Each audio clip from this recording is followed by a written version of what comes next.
पांढरे शुभ्र मऊ मऊ आणि पेढ्यासारखे तोंडात टाकताच विरघळतील असे हे रवा लाडू. आता हे रवा लाडू जे आहे अगदी सोप्या पद्धतीने बनवणार आहोत. ना पाक बनवायचा आहे ना काही करायचे. अगदी साधारण 10 ते 15 मिनिटामध्ये हे लाडू तयार होईल इतके सोपे आहेत. तर इथे मी मोठा रवा घेतलेला आहे, जाड बारीक कुठलाही घेतला तरी सुद्धा चालेल. त्यानंतर 1 वाटी रवा, 1 वाटी तूप आणि 1 वाटी साखर असं ह्याचं मेजरमेंट घेतलेलं आहे. आता ही नॉर्मल साखर घेतलेली नाही मी, ही जी धाग्यातली मिश्री असते ना बघा ती घेतलेली आहे. याने काय होतं, उन्हाळ्यामध्ये छान थंडावा देण्याचं काम ही साखर करते. त्यानंतर थोडेसे बदामाचे तुकडे आणि पिस्त्याचे तुकडे सुद्धा घेतले. तर इकडे सर्वात अगोदर थोडंसं कढईमध्ये तूप घातलं. तूप छान तापलं की रवा घातला. साधारण एक 5 ते 7 मिनटं आपल्याला रवा जो आहे मंद आचेवर भाजून घ्यायचा आहे. रव्याचा फार जास्त रंग बदलेल इतका रवा आपल्याला अजिबात भाजायचा नाही, फक्त हलकासा हा रवा जो आहे भाजून घ्यायचा आहे, जेणेकरून यातला जो कच्चापणा आहे ना तो निघून जाईल. आता मुलांना अधूनमधून किंवा मग आता शाळासुद्धा सुरू होणार आहेत तर छोट्या सुट्टीमध्ये खायला काहीतरी हवं असतं आणि कधीकधी मुलं गोड खाण्याचा सुद्धा हट्ट करतात. तर अशा पद्धतीने तुम्ही हे लाडू जे आहे मुलांना नक्की देऊ शकता. त्यानंतर परत थोडंसं जे आहे तूप घातलं, परत एकदा व्यवस्थित मिक्स करून असं थोडं थोडं करून तूप घातलं ना छान असं एक क्रीमी टेक्स्चर येतो आणि तुपाचा बॅलन्स राहतो. एकदाच जर आपण संपूर्ण तूप घातलं ना तर रवा जो आहे संपूर्ण तूप शोषून घेतो आणि मग ते जे दाणेदार टेक्स्चर असतं किंवा मग असे मऊ मऊ लाडू असतात ना तसे होत नाही. त्यामुळं काय करायचं, स्टेप बाय स्टेप तूप जे आहे 2-3 वेळेस करून घातलं तरीसुद्धा चालेल. त्यानंतर इथे साधारण 5 मिनटं झालेली होती आणि रवासुद्धा छान पद्धतीने भाजला गेलेला होता. एकंदरीत काय तर रव्यातून छान सुगंध जो आहे दरवळायला सुरुवात झालेली होती.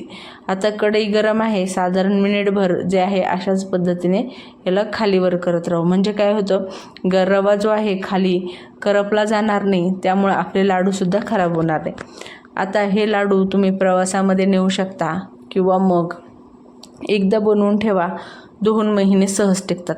पाक बनवायचं नाही आहे, काहीच बनवायचं नाही, अगदी सोप्या पद्धतीने 15 मिनटामध्ये तयार होणारे हे लाडू आहेत. आणि महत्त्वाचं म्हणजे लहानापासून मोठ्यापर्यंत आवडीचे हे लाडू आहेत. वृद्धसुद्धा सहजतेने खाऊ शकतील इतके मऊ मऊ असतात. त्यानंतर साखर मिक्सरमधून फिरवून घेतलेली होती, साखरसुद्धा घातली.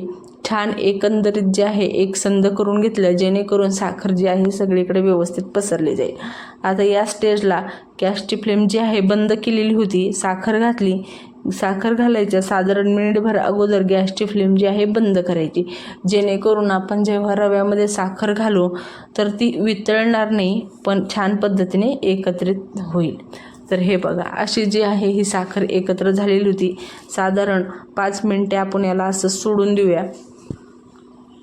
5 मिनटे झाले की थोडंसं थंडसुद्धा झालेलं असतं. परत एकदा व्यवस्थित मिक्स करून घेतलं. त्यानंतर इकडे एक मोठा मिक्सरचं जार घेतलं, मिडियम साईजचा जो मिक्सरचा जार असतो ना तो घेतला. त्यामध्ये हे रव्याचं जे मिश्रण आहे संपूर्ण सारण जे आहे ते घालून घ्यायचं आणि साधारण 2 मिनिट आपल्याला पल्स मोडवर फिरवत राहायचं आहे. म्हणजेच काय एकंदरीत तर 2 मिनटं आपल्याला हे चालू बंद करत जे आहे फिरवत राहायचं आहे. 2 मिनटं झाल्यानंतर छान असं हे मस्त मऊ मऊ पेढ्यासारखं मिश्रण तयार झालेलं होतं. त्यानंतर ड्रायफ्रूटसुद्धा घातले आणि एक परात घ्या, त्यामध्ये जे आहे हे संपूर्ण मिश्रण जे आहे घालून घ्यायचं.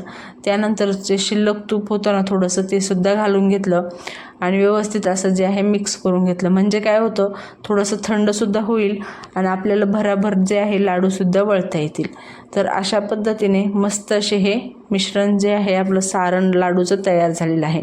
आता छोटे मोठे मीडियम साईजचे तुम्ही तुमच्या आवडीनुसार वळू शकता. तर इथे मी खूप जास्त मोठे नाही आहे, अगदी छोटे छोटे असे हे शेंगदाणा गुळाचे लाडू कसे असतात पहा तशाच पद्धतीने हे लाडू वळून घेतलेले आहे. कारण मुलं एक लाडू खातील ना इतकाच आपल्याला लाडू बनवायचा आहे. कारण खूप जास्त मोठा लाडू दिसला की मुलं खाण्याचा कंटाळा करतात, त्यामुळं छोटा बनवला की पटकन फस्तसुद्धा करतात. तर अशा पद्धतीने मस्त असे हे मऊ मऊ पांढरे शुभ्र अगदी एका हाताने वळता येतील इतके सोपे, भांड्याचा अजिबात पसारा न करता कमी तुपामध्ये आणि पांढरे शुभ्र मऊ पेढ्यासारखे लाडू तयार झाले. लाडू आपण एरवी कधीसुद्धा खातो, कधीही खातो.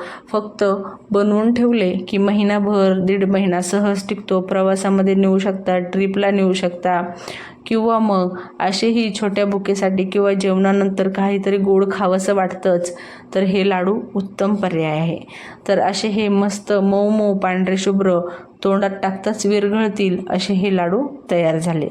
जर तुम्हाला लाडूची रेसिपी थोडी जरी आवडली असेल तर चॅनलला सबस्क्राईब नक्की करा, रेसिपीला लाईक करा आणि जास्तीत जास्त ही रेसिपी तुमच्या मैत्रिणींना, नातेवाईकांना शेअर करा, जे गोड खायच्या नावावर इकडे चॉकलेट बिस्किट खात असतात आणि मुलांनासुद्धा चॉकलेट किंवा कॅडबरी देत असतात. तर मुलांना अजिबात चॉकलेट कॅडबरी देऊ नका.